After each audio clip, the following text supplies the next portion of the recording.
সকলকে স্বাগত জানিয়ে শুরু করছি নতুন আরেকটি ভিডিও। অবশ্যই এই ভিডিওটি খুবই গুরুত্বপূর্ণ হতে চলেছে। যে সকল প্রার্থীরা প্রাথমিক টেট পাস করে আছো, বিশেষ করে 2022 এবং যে সকল প্রার্থীরা 2023-এর টেট দিয়েছো, তাদের জন্য এই ভিডিওটি খুবই গুরুত্বপূর্ণ হতে চলেছে। প্রথমে আসি যে এখন 2022-এ যেসব প্রার্থীরা টেট পাস করে বসে আছো, তাদের মনে একটাই প্রশ্ন, নতুন বিজ্ঞপ্তি কবে আসবে।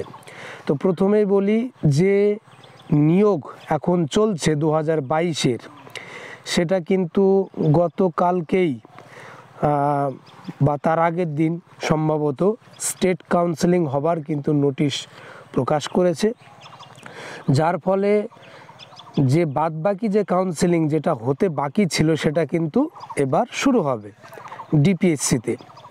এমনকি এটা প্রথম ধাপের, অর্থাৎ প্রথম ধাপের ডিপিএসসিতে কাউন্সেলিং হবার পর 24 তারিখ পর্যন্ত পুনরায় কিন্তু এক্সামটেড ক্যাটাগরিদের জন্য আবারও আসবে।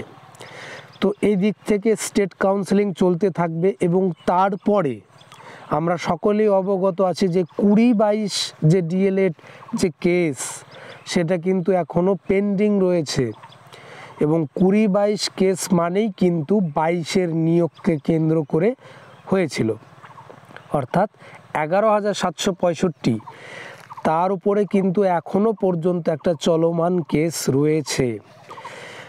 এবার তাহলে পরবর্তীতে কি হবে? পরবর্তীতে অবশ্যই এই স্টেট কাউন্সেলিংয়ের পরে 2 দিন হোক বা 3 দিন হোক, 20-22 ডিএলএড প্রার্থীদের কিন্তু পুনরায় যে সকল প্রার্থীরা ইন্টারভিউ দিতে পারেনি তাদেরকে কিন্তু ইন্টারভিউ নেওয়া হবে। ঠিক আছে, ইন্টারভিউ নেওয়ার পর তাদের অ্যাপটিটিউড টেস্ট এবং ভাইভা যে মার্কস বা ইন্টারভিউর যে মার্কস হয়, সেগুলো দিয়ে তাদের র্যাঙ্ক কেমন হয়, কতজন কোন ক্যাটাগরির, সব কিছু তথ্য কিন্তু পরবর্তী হিয়ারিং যখন হবে সুপ্রিম কোর্টে সম্ভবত মার্চ মাসে, সেখানে কিন্তু জমা দেওয়া হবে। এমনকি সেই দিন থেকেই 20-22 ভ্যালিড কি ইনভ্যালিড তা কিন্তু বিচার পর্ব শুরু হয়ে যাবে। এটা গেল 22-এর নিয়োগ প্রক্রিয়ার কথা। কেন আমি এই কথাটি বললাম? কারণ 22-এর নিয়োগ প্রক্রিয়ার সাথেই কিন্তু নতুন বা আগামী প্রাথমিক শিক্ষক নিয়োগ প্রক্রিয়ার ব্যাপারটা কিন্তু জড়িয়ে রয়েছে, অর্থাৎ সেটা যতক্ষণ না পর্যন্ত সম্পূর্ণরূপে ক্লিয়ার না হচ্ছে, নতুন বিজ্ঞপ্তি কিন্তু আসছে না। তাহলে একটা অনুমান তো পাওয়া গেল যে আদতে এই যে 22-এর নিয়োগ কমপ্লিট হতে কিন্তু এখনও সময় লাগবে কিছুদিন। তো এখন নতুন বিজ্ঞপ্তি তাহলে কবে আসবে? এখান থেকে ধরাই যায় বা বলাই যেতে পারে যে ভোটের আগে কিন্তু নতুন বিজ্ঞপ্তি আসার সম্ভাবনা অনেকটাই কিন্তু কঠিন, অনেকটাই কিন্তু কঠিন। অসম্ভব বলবো না, কিন্তু কঠিন। তো কবে হতে পারে? আমি অন্তত বলবো যে ভোটের পরবর্তী সময়ে, অর্থাৎ ভোট হয়ে যাওয়ার পরবর্তী সময়ে কিন্তু নোটিশ আসবেই আসবে। এবার অনেকের মতে এটা মাথায় ঘুরছে যে যদি নোটিশ আসে সেক্ষেত্রে শূন্য পদই বা কত থাকবে ভ্যাকেন্সি। তো সেক্ষেত্রে আমি বলি, অনেকের অনেক মতামত সোশ্যাল মিডিয়ায় আছে বা বিভিন্নভাবে পর্ষদ থেকেও অনেকভাবে বার্তা দেয়া হয়েছে 30,000, 50,000। তবে যেটা সত্য ঘটনা, যেটা আমরা যদি নেগেটিভভাবে ধরে নেই, যদি 40-50 হাজার আসে খুবই ভালো।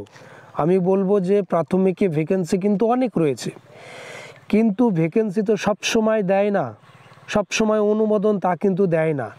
তাহলে আমি 11,765 বা 22-এর নিয়োগ যেটা এখনও চলছে চলমান, সেখান থেকে আমরা যতটুকু শিক্ষা নিলাম সেই হিসেবে যদি ধরি, আগামী দিনে শূন্য পদ কিন্তু প্রায় 10,000 থাকছেই কনফার্ম, এবং সেটা কিছুটা বাড়তে পারে, অর্থাৎ 12,000-এর কাছাকাছি কিন্তু শূন্যপদ আসবে। এবার অনেকে হয়তো বলবে এখানে কি 5 ইনক্লুড করে নাকি 5টাকে বাদ দিয়ে ক্লাস। আমি বলবো দেখো, পর্ষদ থেকে কিন্তু বারবার এটাই বলা হবে যে আমরা যতগুলো ভ্যাকেন্সি দেই সেখানে 5 ইনক্লুড করেই দেই। এইবার নতুন করে 5 চালু হওয়ার বিষয়টা সেটা সম্পূর্ণ আলাদা ব্যাপার, যে 5 ক্লাস চালু হবে তারপরে ভ্যাকেন্সি ইনক্রিজ হবে সেই ব্যাপারটা আলাদা। কিন্তু অলরেডি যেখানে চালু হয়ে গেছে সেই সব জায়গায় কিন্তু 5 ইনক্লুড করেই দেয়া হয়, সেটা 11,765-র মধ্যেও তাই আছে। তাহলে মোটামুটি মানে অ্যাপ্রক্স 12,000-এর কাছাকাছি কিন্তু আবারও নতুন নোটিফিকেশন যখন আসবে তখন এর ভ্যাকেন্সি থাকবে। এবার কোন প্রার্থীরা আবেদন করতে পারবে, সেক্ষেত্রে আমি বলবো টেট পাস যারাই করেছেন তারাই কিন্তু আবেদনের যোগ্য, সেটা 2012-র টেট হোক, 14-র টেট হোক, 17-র টেট হোক। এবার আমি বলে রাখি, যে সকল টেট পাস প্রার্থীরা ইতিমধ্যেই জব বা চাকরি পেয়ে গেছেন অবশ্যই তাদের কিন্তু একটা নিষেধাজ্ঞা থাকবে, তারা কিন্তু কোনোভাবেই সেই ফ্রেশ রিক্রুটমেন্টে বসতে পারবে না। এটা হাইকোর্টের একটা জাজমেন্ট অনুযায়ী আমি বললাম।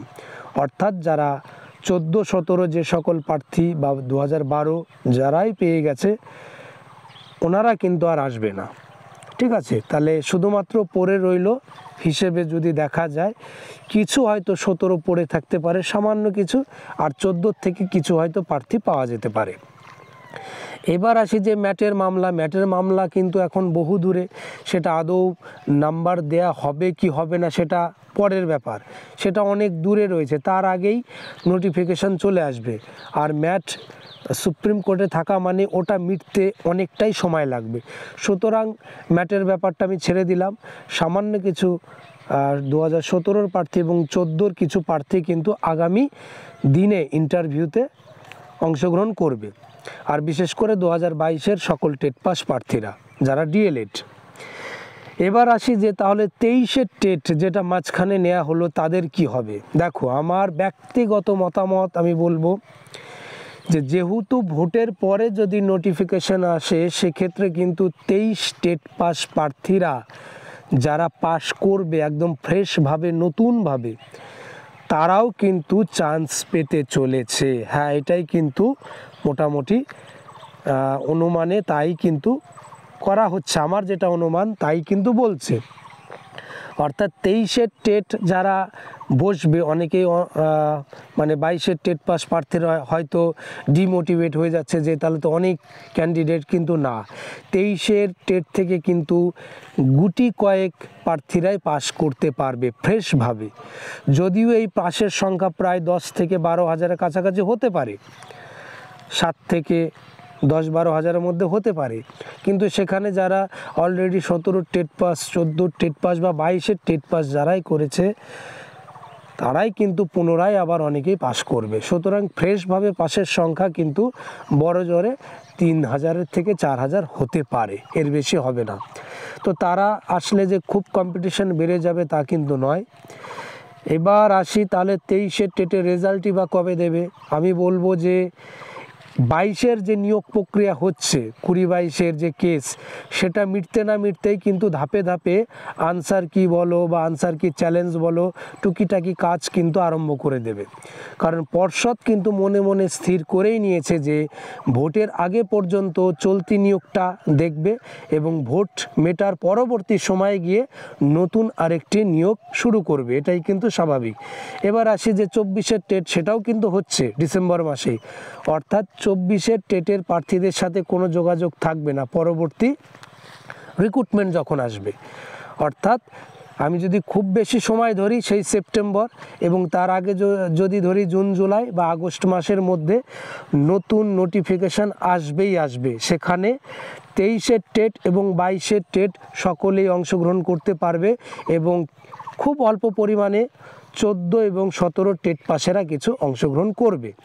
এবার আসি NISDLED প্রার্থীরা কি আবেদন করতে পারবে। দেখো, ইতিমধ্যেই NISDLED-এর ক্ষেত্রে যেসব কেসগুলো চলছে সেগুলো কিন্তু রিভিউ বা মডিফিকেশান বলতে পারো। তো আমরা অনেকেই দেখেছি যে বিএডের ক্ষেত্রে গেজেট থাকার পরও সেটা বাতিল হয়ে গেছে, আর এনআইএসের ক্ষেত্রে কিন্তু আরও এক ধাপ পিছিয়ে, অর্থাৎ গেজেট তো নেই, সেই সঙ্গে ফাইনাল জাজমেন্টও কিন্তু সুপ্রিম কোর্ট থেকে বেরিয়ে গেছে। তো কেস হতে থাকবে, আর কেস কিন্তু চলবেই, একটা মিটবে একটা হবে। তবে এইটুকু বলবো, আগামী যে নোটিফিকেশান সেখানেও কিন্তু এনআইওএস ডিএলএড প্রার্থীরা আবেদন করতে পারবে না, এটাই স্বাভাবিক, ঠিক আছে।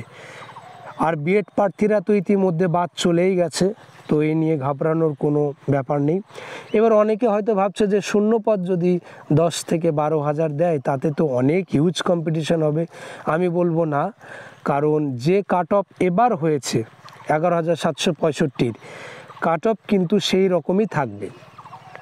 অর্থাৎ যারা ভালো মোটামুটি 33, 32 বা 30 করে নাম্বার তোলার মতন যে প্রার্থী, সেটা কিন্তু পরিমাণ প্রত্যেকটা রিক্রুটমেন্টে একই রকমের থাকে, কিন্তু তাদের নিচে ব্লিউ মানে একদম তাদের নিচে যেসব প্রার্থীগুলি থাকে তাদের সংখ্যাও কিন্তু প্রচুর থাকে। তো সুতরাং কাট অফ কিন্তু প্রাইমারির দিক থেকে ধরতে গেলে যদি পুরনো নিয়ম বা 16 গেজেট যদি মেনে সেই একাডেমিক রাখে, সেক্ষেত্রেও কিন্তু আর বেশি হবে না, যা কাট অফ এবছর হলো এই রকমই থাকবে, ঠিক আছে। তো কোনো চিন্তা নেই, অবশ্যই যদি 12,000-এর মতন ভ্যাকেন্সি দেয়, অনেকেই বিশেষ করে বলতে গেলে 2022-এর টেট পাস প্রায় অনেকের চাকরি হয়ে যাবে, প্রায় অনেকের চাকরি।